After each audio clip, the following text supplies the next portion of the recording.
मैं शाम तक तो किसी से बात करने की हालत में भी नहीं था। एक तो कुछ पता भी नहीं था क्या बात करें, दूसरा यह था कि बहुत मासूमियत थी कि इसके ऊपर क्या बात करें, ऐसा माहौल ही नहीं था। फिर धीरे धीरे कुछ खबर ऐसी पता लगी कि एविएशन में जो हादसा होता है उन लोगों का रोल ज्यादा होता है जो लोग पीछे खड़े हैं। तो हाई अच्छा खुशी की बात थी कि सारा जो तंत्र था एकदम एक्शन में आ गया। उसके कई कारण थे।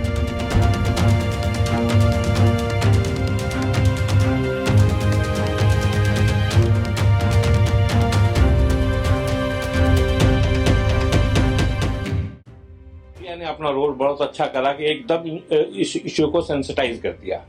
और एयरपोर्ट के पास ही एक्सीडेंट हुआ तो हर आदमी की नजर में एकदम आ गया। उसके पीछे एक दूसरा जहाज जो टेक ऑफ के लिए खड़ा था उसने भी देख लिया। तो जल्दी से जल्दी, जिसको हम बोलते हैं फर्स्ट एड, जो है एविएशन के अंदर golden minutes and golden hour बहुत इंपॉर्टेंट होता है। और इस केस के अंदर golden minute and golden hours के अंदर जो काम होना चाहिए था वो हुआ है। और उसी का कारण है कि शायद लोग सोच ये है कि अभी इसका क्या कारण है, इसके ऊपर ना हमें जाना चाहिए, ना हम जान रखने की हालत में हैं। पर एविएशन के अंदर क्या है कि जो लोग इस पर चर्चा करते हैं बाद में, एक तो अंदर की हालत देखेंगे, क्या इक्विपमेंट्स में क्या रिकॉर्डिंग है, एक बाहर से विजुअल रिएक्शन है। फॉर्चुनेटली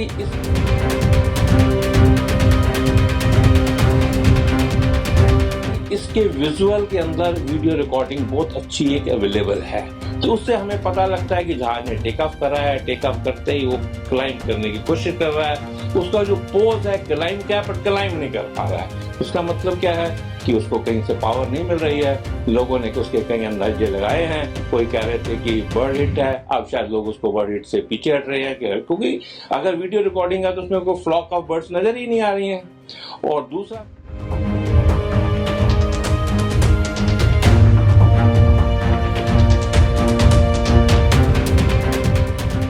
तहकीकात शुरू की गई है, क्या इस जांच में हो सकता है, क्या कुछ स्टेप्स आजमाए जाएंगे? देखिए, एयरक्राफ्ट एक्सीडेंट इन्वेस्टिगेशन ये कोई नई टर्मिनोलॉजी और नई फ्रेजोलॉजी नहीं है कि हम आग लगने के बाद उसको एनालिसिस करने का तरीका ढूंढते हैं। एविएशन में हम जाने जाते हैं कि एविएशन एक ऐसा मीडियम ऑफ ट्रांसपोर्ट है जिसके अंदर हर चीज पहले से लेड होना है। तो एक्सीडेंट होने के भी चांसेस हैं, तो एक्सीडेंट का प्रोसीजर इन्वेस्टिगेशन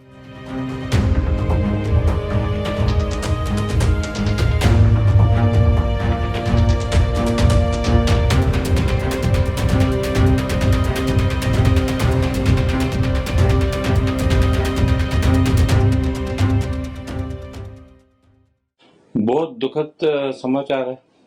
और शायद एविएशन हिस्ट्री में इन जनरल वर्ल्ड ओवर और इंडिया के लिए बहुत ऐसा है कि हम शायद इसको बुला ही नहीं पाएंगे।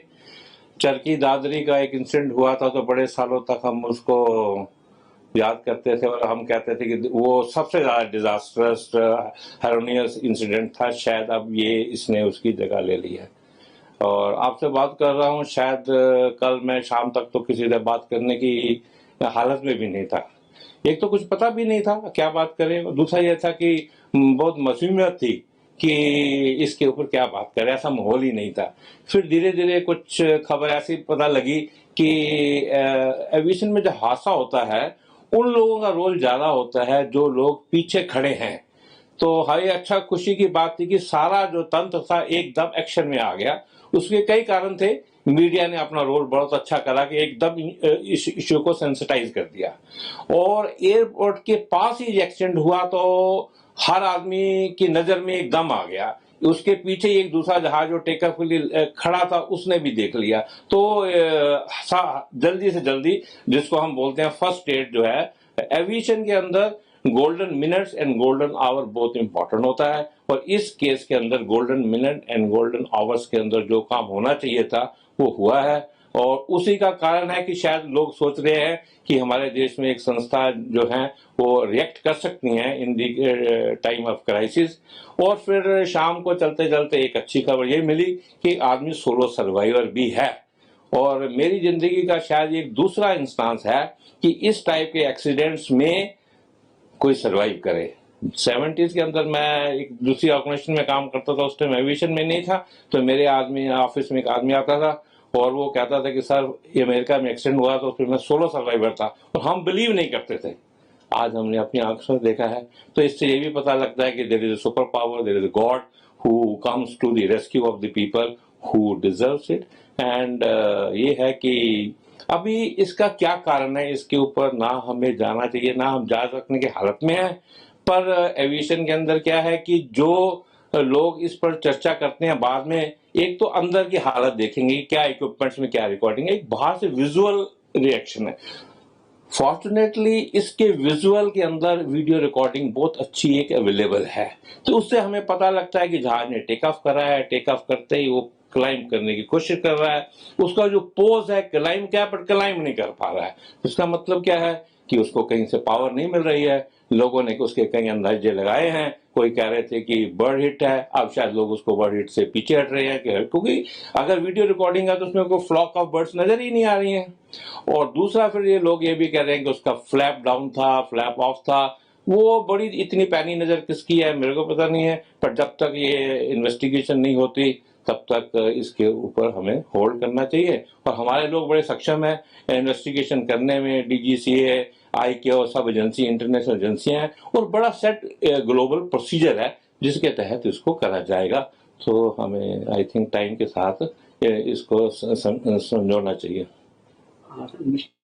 AIB द्वारा औपचारिक जांच शुरू की गई है, क्या इस जांच में हो सकता है, क्या कुछ स्टेप्स आजमाए जाएंगे? देखिए, एयरक्राफ्ट एक्सीडेंट इन्वेस्टिगेशन ये कोई नई टर्मिनोलॉजी और नई फ्रेजोलॉजी नहीं है कि हम आग लगने के बाद उसको एनालिसिस करने का तरीका ढूंढते हैं। एविएशन में हम जाने जाते हैं कि एविएशन एक ऐसा मीडियम ऑफ ट्रांसपोर्ट है जिसके अंदर हर चीज पहले से ले डाउन है। तो एक्सीडेंट होने के भी चांसेस हैं, तो एक्सीडेंट का प्रोसीजर इन्वेस्टिगेशन का भी ले डाउन है। इसमें ये नहीं है कि आईको का प्रोसीजर है तो आईको वाले ही करेंगे, उसके लिए ग्लोबल एजेंसीज हैं और हमारा डीजीसीए भी सक्षम है। तो उसका प्रोटोकॉल यही है कि जो भी इसका ब्लैक बॉक्स है, जो भी इसका वॉइस रिकॉर्डर है, उसकी रिकवरी करी जाए। और ब्लैक बॉक्स का मतलब ब्लैक बॉक्स नहीं है, ऑरेंज कलर का बॉक्स होता है जो पीछे फ्यूजलेज में रखा जाता है, और इस केस में उसे इजीली लोकेटेबल हो जाएगा। और उसके बाद उसको ओपन करके उसमें एक दो तीन हफ्ते का टाइम भी लग सकता है, depending upon the data and criticality of that. उसके अंदर एयरक्राफ्ट मैन्युफैक्चरर के लोग भी इन्वॉल्व होंगे और टेक्निकल लोग भी होंगे, हमारे डीजीसी के लोग भी होंगे, और जो भी सक्षम अधिकारी हैं उसके अंदर इन्वॉल्व होंगे, और हर चीज डॉक्यूमेंटेड है। इसीलिए हम कह रहे हैं कि थोड़ा वेट करा जाए कि उसमें हर टाइप का डाटा, हर टाइप के मूवमेंट्स रिकॉर्डेड है। क्या कंट्रोल्स पायलट यूज कर रहा था, क्या पायलट बात कर रहा था, पायलट के मे डे कहने के बाद क्या उसने फिर आगे बोला, कुछ बोल पाया कि नहीं, ये सब चीजें आ जाएंगी। उसी से फिर एक नतीजा निकलेगा। और इस इन्वेस्टिगेशन का पर्पस फॉल्ट फाइंडिंग नहीं है, इस इन्वेस्टिगेशन का पर्पस ये है कि ये जो हुआ है ये दोबारा ना हो। एविएशन में हम आज अगर हम यहाँ तक पहुंचे हैं तो इम्प्रूवमेंट के थ्रू ही पहुंचे हैं। तो I think we will improve upon this आने वाले टाइम में। कॉल्स का जिक्र, इस तरीके की कॉल्स होती है, क्या इस हादसे से पहले भी हो सकता है कि ऐसी कॉल की गई होगी? ये कम्युनिकेशन स्ट्रेटजी है, ठीक है। जैसे हम और आप बात कर रहे हैं तो हम आपस में कोई इशारा भी कर सकते हैं कि सर आवाज ऊंची करो, आवाज नीचे करो, मोड ऑफ कम्युनिकेशन है।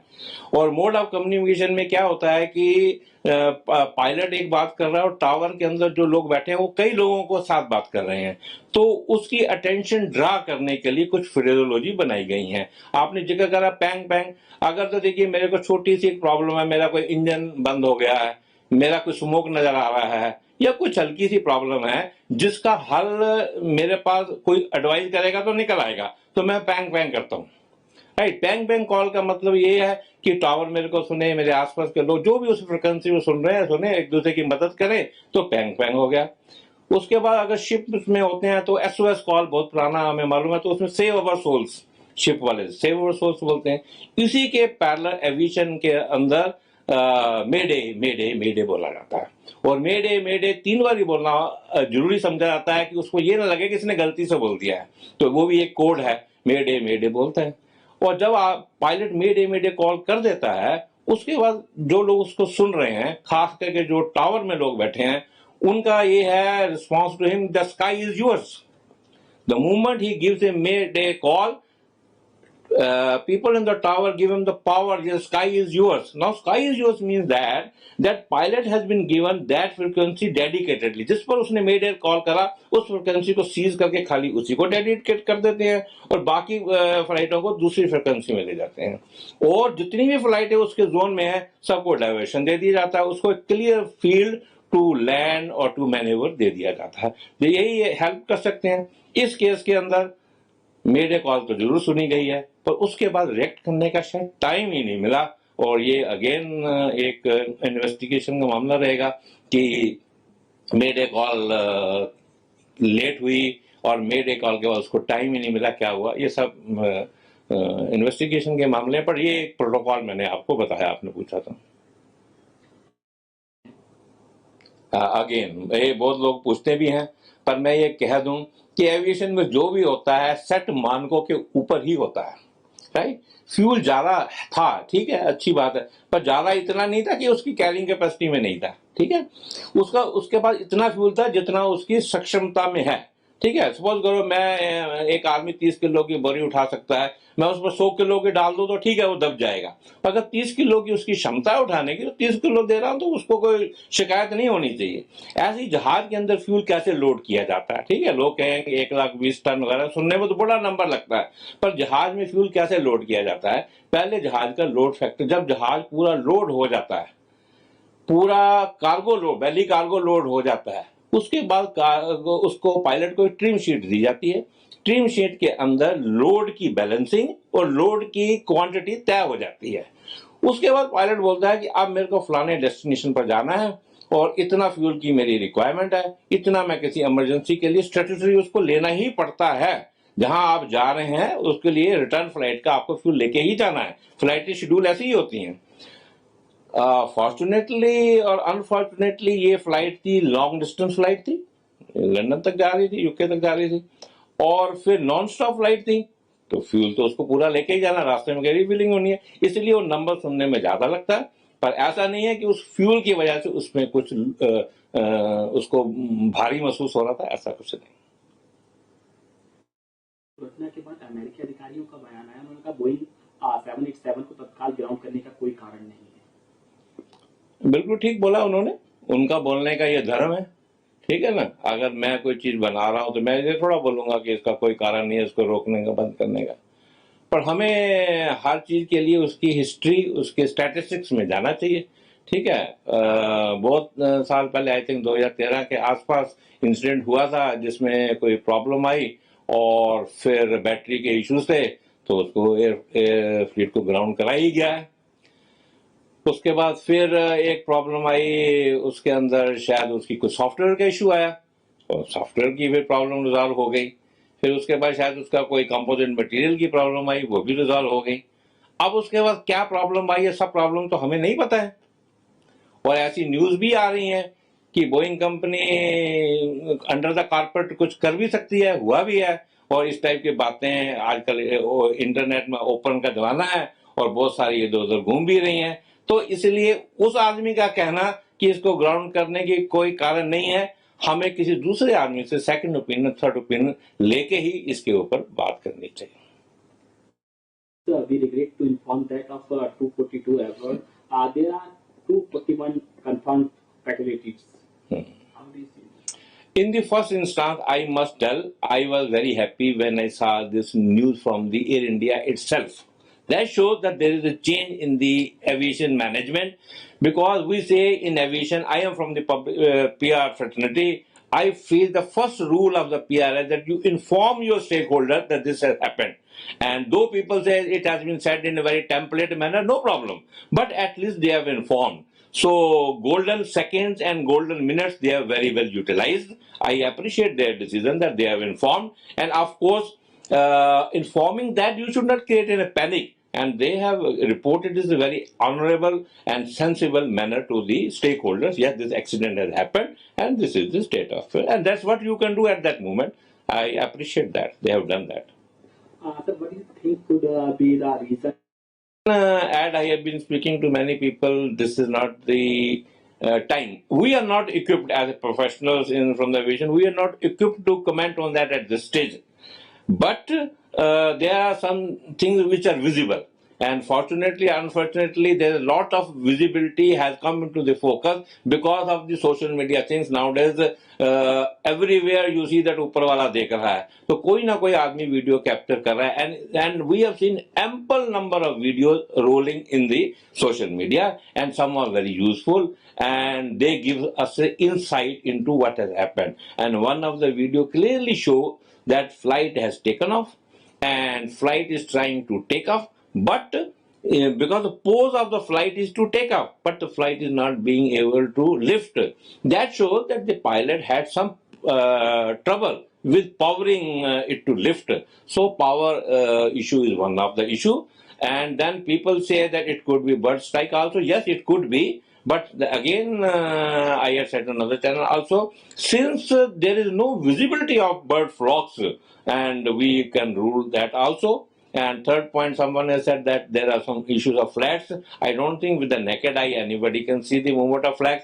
That is the question when we will find the black box, video recording, etc. And we will come to know. And there is no time we can give any direction to the cause and reasons of this.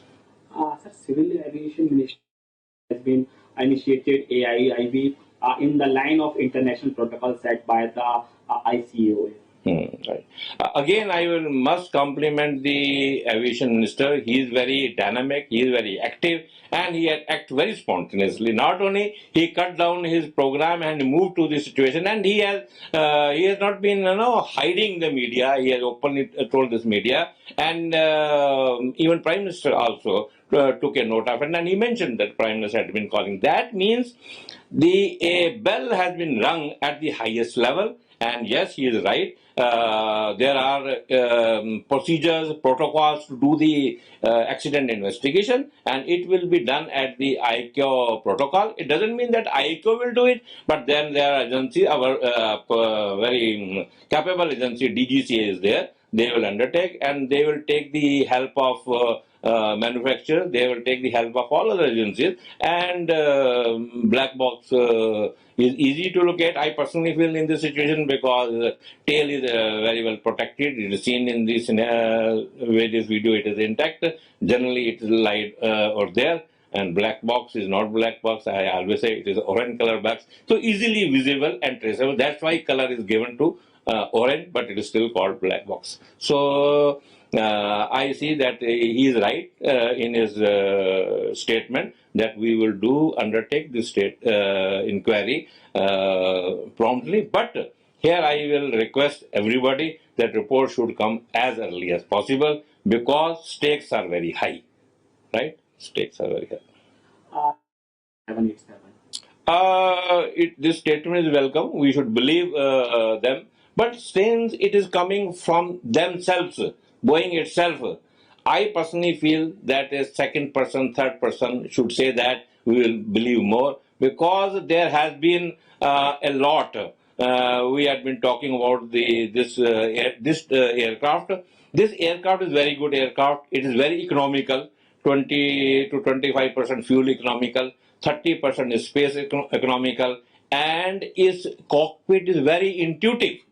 It gives you all the powers of even AI at AI level. So it is a very good aircraft. But in statistics, we go by the history of performance, and there have been cases that this aircraft was grounded because of its battery issue, and it was grounded because of some power and software related issues. Then it was also, it was not grounded, but it was recovered. And the third issue was that it was because of some composite material. So there is a history. And again, now in social media, there's a lot of talk going on. The Boeing company is in the habit of doing a lot under the carpet. So that's the reason I say second opinion, third opinion should be taken, and India should make its own decision in this regard because we are सक्षम, हम capable हैं अपना decision खुद लेने के लिए. That's why we should take our own decision. Our government should take our own decision. We should not shy, even if it's economical disaster. We should do any decision which is safety is prime requirement in aviation. As a last question, pen. And what is done after receiving such a message? This is the phraseology and terminology which you are given, pan, mayday, or in C we say SOS. All these phraseologies are a communication strategies, right? Like we know at times, visual things takes time to reach, or anybody is crowded in the sea of communication. Particularly the people who are sitting in the tower, they are communicating with many pilots. So that's why some phraseology has been done. If pilot is having some minor problem on which he wants some advice or suggestion, some help, he will say pan. Like his one engine is okay, second engine is some problem, or somewhere he's saying some spark is coming, or some red light is coming, which he is not able to manage, so he will say pan. Pan means that he needs some advice, some help from the tower, or some neighboring flight with, up and down, which is the. But when we say mayday, it is like save our souls, and there is no greater panic than mayday. This is a call to be given to anybody is listening, and it is to be said in 3 times. Mayday, because no one should make any thing that ये गलती से हो गया होगा. एक बार, 2 बार, 3 बार, तो हम बोलते हैं जब 3 बार हो गया तो उसको सही माना जाता. So that this mayday is a call which is given that help me. It's difficult for me to survive, and in response to that, tower said the sky is yours. That means the tower has prepared that this dedicated frequency has been allotted to this pilot on which he has said the mayday, and all other flights he has given another frequency, and he has also diverted the all other flights to different direction, so that this pilot who has given mayday has got a clear power to land anywhere, to do anything, so that surrounding things should not give him any direction. So this is what we can do from the ground, and in this case, mayday was given, but before anybody could ask him, as per the news available, tower couldn't contact him back. So everything finished by that time.